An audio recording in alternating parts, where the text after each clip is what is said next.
This channel does not promote any violent, harmful, or illegal activities. All content provided by this channel is meant for an educational purpose only.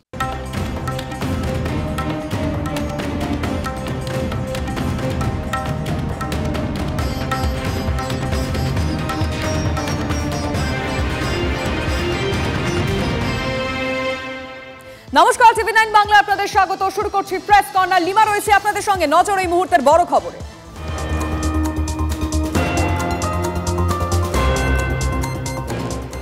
যে খবর আসছে, পাটনায় কংগ্রেস কার্যালয়ের বাইরে ধুন্ধুমার। Congress BJP কর্মীদের হাতাহাতি ছবি দেখাচ্ছে এই মুহূর্তে। প্রধানমন্ত্রী সম্পর্কে আপত্তিকর মন্তব্য প্রতিবাদে কংগ্রেস কার্যালয়ের বাইরে বিক্ষোভ দেখাচ্ছে বিজেপি। এই মুহূর্তে পাটনা থেকে সেই ছবি আপনাদের সামনে, এবং তার পাশে যে ছবিটা দেখতে পাচ্ছেন, এখন এই মুহূর্তে দাঁড়িয়ে প্রচুর পুলিশ মোতায়েন রয়েছে। কংগ্রেস এবং বিজেপি কর্মীদের হাতাহাতি একেবারে কংগ্রেস কার্যালয়ের বাইরের ছবি দেখছেন। ধুন্ধুমার পরিস্থিতি। প্রধানমন্ত্রী সম্পর্কে আপত্তিকর মন্তব্য এবং তারই প্রতিবাদে কংগ্রেস কার্যালয়ের বাইরে বিক্ষোভ দেখায় বিজেপি, এবং পরবর্তীতে কংগ্রেসের যারা কর্মী সমর্থক রয়েছেন এবং বিজেপির যারা প্রতিবাদ দেখাচ্ছিলেন তাদের সঙ্গে একেবারে হাতাহাতিতে জড়িয়ে পড়ে। যে সমস্ত ঝান্ডা হাতে ছিল, দেখুন কিভাবে একে অপরের দিকে তারা ঝান্ডা নিয়ে এগিয়ে চলেছেন, সেই লাঠি দিয়ে মারার চেষ্টা করছেন। প্রচুর পুলিশ মোতায়েন রয়েছে। এলাকার পরিস্থিতি এখন কি, অবশ্যই আমাদের নজর রয়েছে।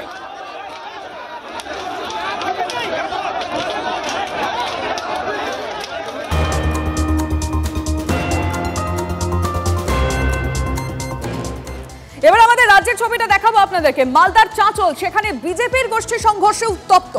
দুই বিজেপি নেতার অনুগামীদের মধ্যে সংঘর্ষ হয়। সংঘর্ষে রক্তাক্ত হয়েছে দুপক্ষের 7 জন।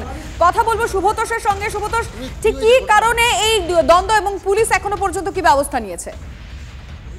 দেখো, কিছুদিন আগে বিজেপির একটি কমিটি গঠন হয়েছে এবং সেই কমিটি গঠন নিয়ে দুই গোষ্ঠীর মধ্যে মূলত সংঘর্ষ বাধে। এছাড়াও বিজেপির সেখানে প্রথম থেকেই বিজেপির প্রসেনজিৎ শর্মা এবং সুমিত সরকার, এই দুই নেতা, স্থানীয় নেতার মধ্যে কিন্তু বরাবরই একটা বিবাদ বিরোধ ছিলই, এবং সেই কারণেই গত মধ্যরাতে একেবারে তাদের মধ্যে বচসা বাজে এবং তারপর দুই পক্ষের অনুগামীরা এসে জুটে যায় এবং দুই পক্ষের মধ্যে সংঘর্ষ বেঁধে যায়। এবং এখনো পর্যন্ত দুই পক্ষের সংঘর্ষে কারো মাথায় ফেটেছে, কারো হাতে চোট লেগেছে। এই অবস্থার মধ্যে তাতে 7 জন দুই পক্ষেরই গুরুতর আহত হয়েছে। ঘটনা পুলিশ গিয়ে পরিস্থিতি দেখো, তুমি নজর রাখো সুব্রতোষ, অবশ্যই আমরা দেখবো কি হয়। এই খবরে আমাদের নজর রয়েছে, কারণ ছবিটা আমরা আপনাদের সামনে রাখছি। বিজেপির মধ্যে গোষ্ঠীর সংঘর্ষ, চাঁচলে উত্তেজনা। মালদার ছবিটা আপনাদেরকে আমরা এই মুহূর্তে দেখাচ্ছি, এবং দুপক্ষের বেশ কয়েকজন এই মুহূর্তে হাসপাতালে চিকিৎসাধীন। 7 জন জখম হয়েছে।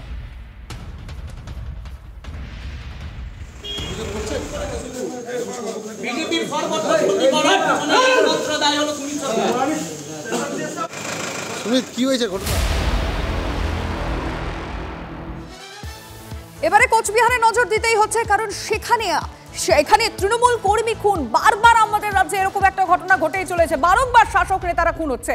মাথাভাঙায় পঞ্চায়েত অফিসের একেবারে সামনেই খুন করা হয়েছে। বিবাদ মেটাতে গিয়ে খুন। তৃণমূল কর্মী সঞ্জয় বর্মন শাবল দিয়ে পিটিয়ে খুনের অভিযোগ। 2 অভিযুক্তকে পুলিশ ইতিমধ্যেই গ্রেফতার করেছে।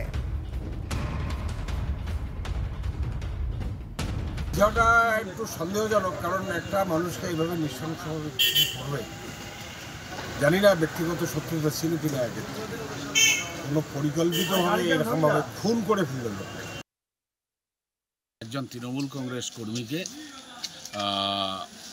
আঘাত করা হয়, মাথায় আঘাত এবং শরীরে লোহার রড জাতীয় কিছু দিয়ে আঘাত করা হয়। তার ফলে সেখানেই সে লুটিয়ে পড়ে। সেখানে একটা 2 জনের মধ্যে, যারা আমরা এতক্ষণ পর্যন্ত যতটুকু জানতে পারলাম, তারা হচ্ছে যারা আততায়ী আর কি, তারা নিজেদের মধ্যে বিবাদ করছিল।